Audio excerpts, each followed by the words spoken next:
రాజన్న సిరిసిల్ల జిల్లా వేములవాడకు చెందినటువంటి ఏదుల సత్తమ్మ అనేటువంటి మహిళా రైతు ఈ నెల 6వ తేదీన నాంపల్లి శ్రీ లక్ష్మీ నరసింహస్వామి జిన్నింగ్ మిల్లో పత్తిని విక్రయించింది. ఈ పత్తి విక్రయానికి సంబంధించిన మొత్తం 2,14,549 రూపాయలు CCI ద్వారా ఆమె ఆధార్ లింక్ ఉన్నటువంటి బ్యాంక్ ఖాతాలో జమ అయిందని 14వ తేదీన ఆమె సెల్ ఫోన్కు సందేశం కూడా వచ్చింది. దీంతో నగదు డ్రా చేసుకోవడానికి బ్యాంకుకు వెళ్లిన రైతుకు షాక్ ఎదురైంది.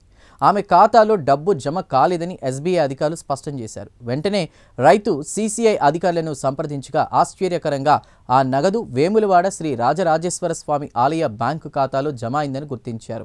ఈ ఘటనతో ఒక్కసారిగా వేములవాడలో కలకలం రేగింది. ఆలయ ఖాతాల్లో సామాన్య రైతు డబ్బు ఎలా జమ అయింది? ఆధార్ లింక్ ఉన్న ఖాతా మారడం ఏంటి? డేటా ఎంట్రీలో జరిగిన పొరపాట లేక వ్యవస్థలోని తీవ్రమైన నిర్లక్ష్యమా అన్న ప్రశ్నలు తలెత్తాయి.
తీసుకుని అయిపోతుంది.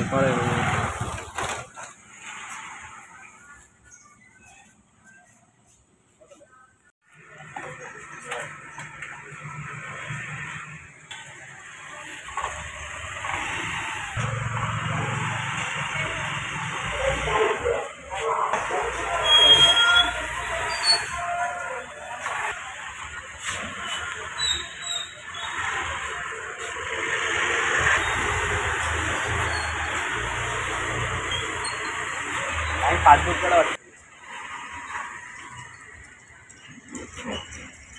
డాడీ చెప్పండి మీ పేరు. నా పేరు వినేష్, మా అమ్మ పేరు ఇళ్ళ సత్తమ్మ. మేము పత్తి వచ్చేసి 6వ తారీఖు నాడు నాంపల్లి సీసీఐలు అమ్మాము. అమ్మిన తర్వాత మాకు 11వ తారీఖు నాడు మెసేజ్ వచ్చింది బ్యాంక్ నుండి, అమౌంట్ యాడ్ అయింది సీసీఐ నుండి. మెసేజ్ వచ్చిన తర్వాత మా అమ్మని తీసుకుని నేను బ్యాంక్కి వెళ్ళాను. బ్యాంక్కి వెళ్ళిన తర్వాత ఈ దేవస్థానం అకౌంట్లో అమౌంట్ యాడ్ అయినాయి అని చెప్పాను. చెప్పిన తర్వాత మేము ఏదో సీసీఐకి వెళ్ళి వాళ్ళని అడగగా మార్కెట్ కమిటీ సెక్రటరీని కలిసిన తర్వాత లెటర్ పెట్టారు. లెటర్ పెట్టిన తర్వాత మేము మళ్ళీ రిటర్న్ బ్యాంక్కి వెళ్ళాము. బ్యాంక్కి వెళ్ళిన తర్వాత మేనేజర్ గారు నాతో వచ్చేసి ఈఓ దగ్గరికి వెళ్ళాము, అకౌంట్ సెక్షన్ ఈఓ దగ్గరికి వెళ్ళిన తర్వాత ఈఓ మేడం వచ్చేసి అమౌంట్ కొంచెం ప్రాసెసింగ్ ఉంటాయి, టైం పడుతుంది అని చెప్పారు. కానీ మేము అమ్మి చాలా రోజులు అవుతుంది, 20 days ఎబో అవుతుంది. 20 days నుంచి ఇప్పటివరకు మనకు పత్తి వచ్చిన కైకిలు వాళ్ళు ఇంటి మీదకి వచ్చి గొడవ చేస్తున్నారు, డబ్బులు ఏంటి యాక్చువల్లీ మా అమౌంట్ మా అకౌంట్లో పడాలని కోరుకుంటున్నాం.